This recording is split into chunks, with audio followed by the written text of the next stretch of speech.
What if your back pain, your migraines, or your insomnia aren't problems to fight, but messages your body is begging you to hear? Most people never stop to ask. They silence the signals with another pill, another distraction, another busy day. And yet the pain always returns, sometimes louder, sometimes deeper, sometimes in a new place you didn't expect. Think about it. How many times have you forced yourself through exhaustion with caffeine? How many times have you numbed a headache with medicine only to feel it again the next week? How many sleepless nights have you written off as just stress while your body kept whispering, "Listen to me"? The more you ignore it, the louder it screams. And eventually you begin to believe you are broken. But here is the truth. Your body is not betraying you. It is protecting you. It is the most faithful companion you have ever had. Every ache, every twitch, every restless night is a signal, a language of wisdom asking for attention. As Zen masters have said for centuries, the body is the mind made visible. What you carry in your thoughts, your body reflects in symptoms. By the end of this journey, you will see your symptoms differently. You will realize your body is not your enemy. It is your messenger, your teacher, your guide back to balance. You don't have to keep fighting it. You only need to learn how to listen. And when you listen, the healing begins, often in ways you never thought possible. So before you silence the next symptom, let's learn to listen to the story your body's trying to tell. 1. Pain as a messenger.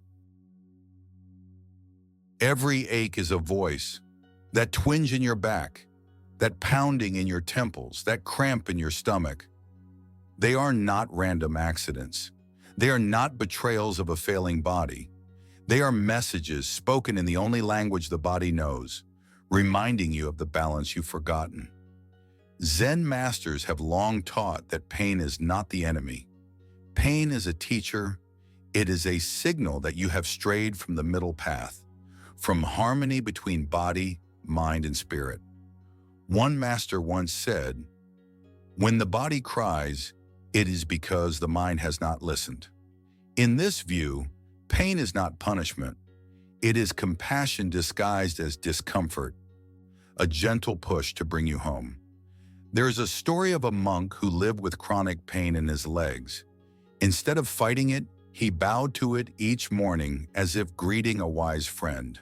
He sat quietly with the pain, breathing into it, listening. Over time, the pain softened, not because it vanished, but because he stopped treating it as an intruder. In his acceptance, he found peace. Students later remarked that his calm radiated outward, and they realized the secret. He had transformed his pain into a teacher. Think of your own life. Headaches often arrive when your mind is drowning in worry, when thoughts circle endlessly without rest. The stomach knots when fear grips you, shrinking your courage and twisting your insides. The back tightens when you take on burdens too heavy to carry, responsibilities, regrets, unspoken duties. Each pain is a mirror. The body does not lie, it reflects the weight of the mind. Yet most of us do the opposite. We treat pain as an enemy to be silenced, a pill for the headache, coffee for the fatigue, distraction from the sadness. But what happens when you stop silencing and start listening? The body, like a child who finally feels heard, softens its cry. The pain may not vanish in an instant, but it shifts. It loses its sharpness. It becomes guidance rather than torment. A Zen parable compares pain to a bell. Strike a bell harshly, and it rings loud and sharp. But if you touch the vibration gently, the sound softens, becomes music. Pain works the same way. When resisted, it screams. When listened to, it begins to sing. So ask yourself, what is your body trying to tell you? Is your chest tight because you're holding in grief? Are your shoulders aching because you refuse to lay down responsibilities that aren't yours to carry? Is your jaw clenched because words you needed to speak are still locked inside? These are not abstract questions. They are invitations. The reflection is this: your body is not here to punish you. It is here to guide you back to balance. When you stop fighting it and begin to honor its signals, you discover a strange paradox. The pain no longer controls you. You become its student, and in learning its lesson, you begin to heal. Every ache is a voice. The question is not whether your body is speaking, it is whether you are willing to listen. But pain is only one language. The body whispers in many ways. 2. Fatigue, tension, and emotional echoes. Exhaustion isn't laziness. It's your body's plea. In a world that glorifies productivity, we are taught to treat fatigue as weakness. Push harder, the mind insists.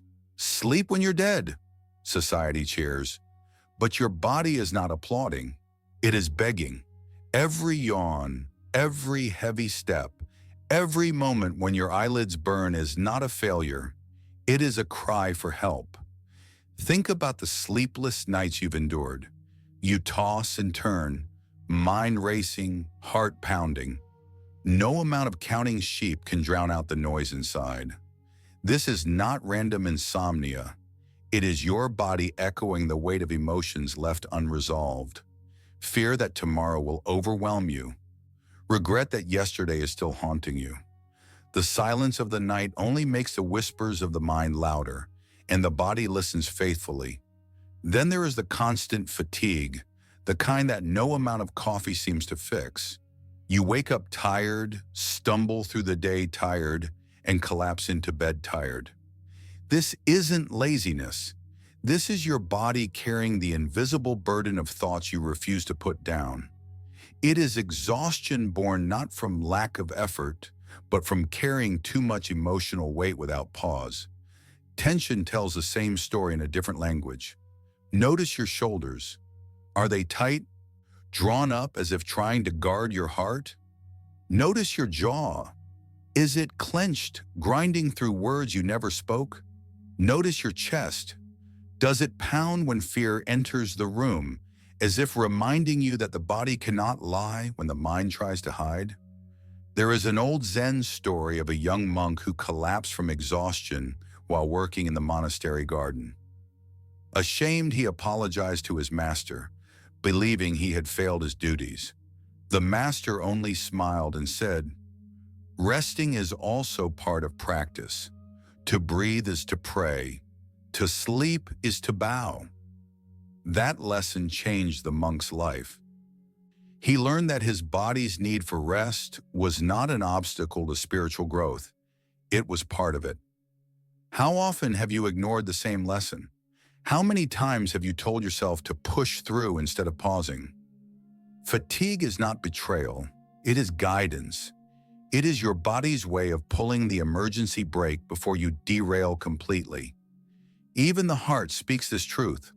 When fear grips you, your pulse races as though danger is near, even when you are simply sitting in a chair.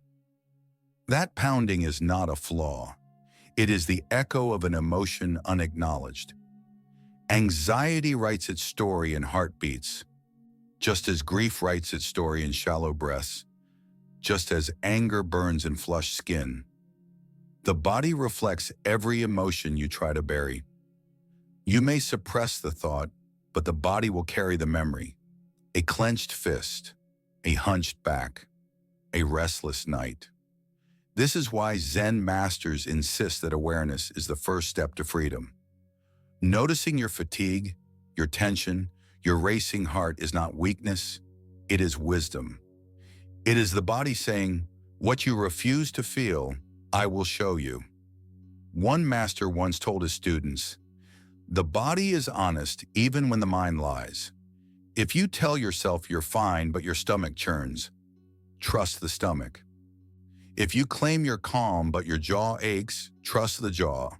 The body does not play games, it speaks truth, whether you want to hear it or not. So the next time fatigue pins you down, the next time your muscles ache with unspoken stories, pause. Not to scold yourself, not to push harder, but to listen. Because exhaustion isn't laziness, it's your body pleading for balance. And once we see fatigue as guidance, the next step is learning how thoughts themselves shape the body's response. 3. Thoughts that shape the body.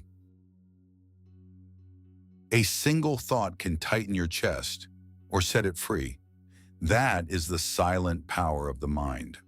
We often underestimate how much influence our inner dialogue has over the body. Yet the truth is simple and fierce. Every thought you nurture is like a seed dropped into the soil of your body. Some seeds grow into weeds that choke your vitality, while others bloom into flowers that strengthen your spirit. Zen masters have long warned, your thoughts are not passing clouds, they are architects.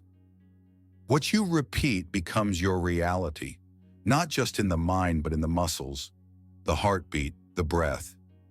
Imagine saying to yourself over and over, I am broken. Slowly, your shoulders slump, your breath grows shallow, your energy collapses inward. The body obeys the command. Now imagine repeating, I am learning to return to balance.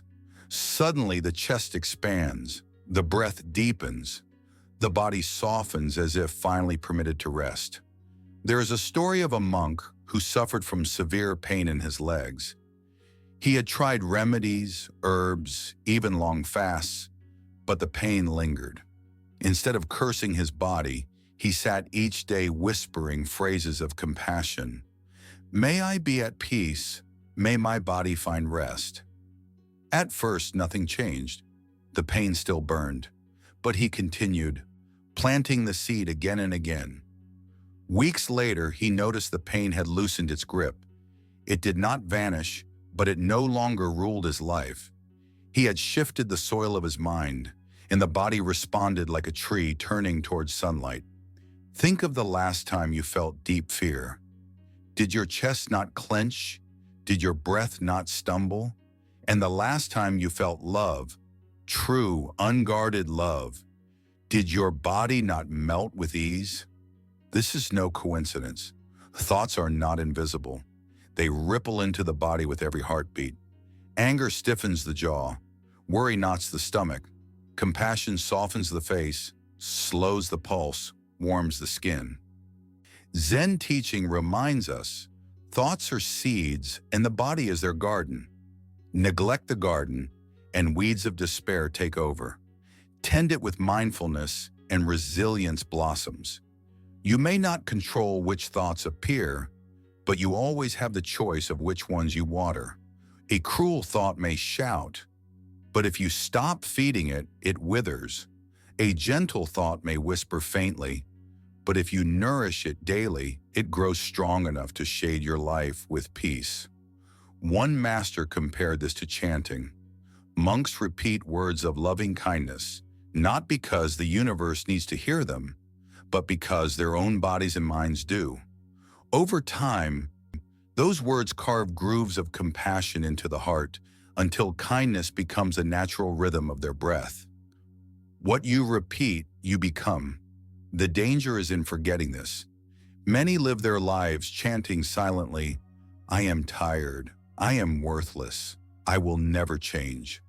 These chants are seeds too, and their harvest is suffering. But when you choose different words, different stories, the harvest changes. Slowly your body rewires itself to follow the truth you feed it. So the question becomes, what seeds are you planting today? And are they the ones you want to grow? Your thoughts are not harmless. They are instructions. They are vibrations that your body listens to with unflinching loyalty. If you repeat despair, your body will carry it. If you repeat compassion, your body will carry that too. The choice, though small in each moment, accumulates into the shape of your life. But thoughts need space to take root, and that space is found in stillness. 4. Stillness, the body's reset. Silence is the language your body understands best. You may not believe that at first. In a world obsessed with doing, silence feels like failure, like wasted time. But the body doesn't heal in chaos. It heals in calm. Just as wounds close while we sleep, the deepest restoration happens not when we are striving, but when we are still. There is a Zen story of a hermit who retreated to the mountains because his mind was consumed by anxiety. He tried prayer, chanting, and even endless walking to escape the torment inside. Nothing worked until he sat down on a rock and did nothing. Day after day, he returned to that spot, breathing quietly, watching clouds drift by. At first, the silence was deafening. Every regret, every fear, every what if screamed louder in the quiet. But he remained. Slowly, the storms faded. His body, once tight and restless, began to soften. In that silence, he discovered peace. Years later, people who met him described feeling calmer just by sitting beside him. The mountains had taught him the medicine of stillness. Why does this matter for you? Because the nervous system is like an overworked servant. It obeys every demand until it collapses. Noise, stress, constant doing. They keep it trapped in survival mode. But the moment you give it silence, the body switches into repair. Heartbeat steadies, breath deepens, muscles unclench. Your immune system wakes up, digestion improves, and inflammation lowers. Not because you forced it, but because you allowed it. Think of a lake on a windy day. Waves crash, mud churns, and nothing beneath can be seen. That's the mind when it is restless, scattered, cloudy, untrustworthy. But when the wind dies and the water stills, the bottom reveals itself. You see rocks, plants, and fish moving gracefully. Stillness does not create clarity. It reveals the clarity that was hidden all along. Your body works the same way. Beneath the storms of stress, it already knows how to heal. It only needs quiet to remember. Zen masters often say that sitting silently is not doing nothing. It is doing the most important thing. In the hush of meditation, the body and mind realign, like two instruments tuning back into harmony. Even just a few moments of silence can shift your entire state. Haven't you noticed? After arguing or rushing, when you finally stop and breathe, your chest feels different. The noise inside isn't gone, but it begins to soften. That's the body responding to stillness. The tragedy is that most people fear silence. They fill every gap with screens, music, and chatter. They run from silence as if it will expose them. And it does. It reveals the emotions buried beneath distractions. But that revelation is not punishment. It is the beginning of healing. To sit still is to let your body finally say what it's been holding. Imagine this. Every day, even 1 minute of stillness is like opening a window in a suffocating room. Fresh air enters. The body sighs. The mind loosens its grip. And in that pause, life feels less like a battle and more like a return home. Silence is not empty. It is full of medicine. It teaches your body to reset, to recover, to reconnect with the wisdom it always carried. You don't need to earn stillness. You need to allow it. And when you do, your body begins to thank you, not with words, but with lighter steps, easier breaths, calmer nights. And when stillness opens, gratitude flows, and gratitude itself heals the body. 5. Gratitude and energy. Gratitude doesn't just lift the mind, it softens the body. When was the last time you truly paused to give thanks, not as a polite gesture, but as a genuine breath of recognition? Most of us rush through meals, conversations, and even our own lives. rarely stopping to notice what we already hold. And in that constant hunger for more, our bodies tighten, our hearts grow heavy, and healing feels far away. Zen wisdom teaches that gratitude transforms suffering into peace. It does not erase hardship, but it shifts the way we carry it. A heavy burden on the shoulders becomes lighter when seen as part of the path, part of the teaching. A monk once said, "If you can bow to the pain as well as to the joy, both will serve you." Gratitude is that bow. It is the act of acknowledging that even difficulty contains a gift. In monasteries, monks express gratitude even for a single bowl of plain rice. They do not see it as just food. They see the rain, the sun, the farmer's labor, the hands that prepared it, all woven into this humble offering. Before eating, they bow and whisper thanks. That simple act changes everything. The body receives the food not with stress, but with peace, not with guilt, but with blessing. And when the body receives ingratitude, digestion flows, tension eases, energy awakens. Think of your own meals. How often do you eat in a rush, scrolling on your phone, barely tasting what's in your mouth? Compare that to the rare moments when you slowed down, savored, and felt grateful. Didn't your body respond differently? Gratitude shifts not just the heart, but the entire nervous system, turning survival mode into healing mode. But gratitude is not limited to meals. It can be found in every breath. The Zen masters teach that the breath itself is a miracle. Without it, nothing else is possible. One teacher told his students, "If you can be grateful for a single breath, you have discovered the root of peace." Imagine how differently your body would feel if every inhale became a prayer of thanks and every exhale a release of fear. Gratitude is energy, and like any energy, it radiates outward. When you carry gratitude, others feel it. A grateful person is easier to be around. They smile more. They judge less. They notice beauty even in small places. A bird on the windowsill, a kind word from a stranger.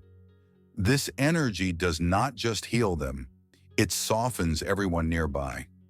There is a story of a monk who was known for his radiant presence.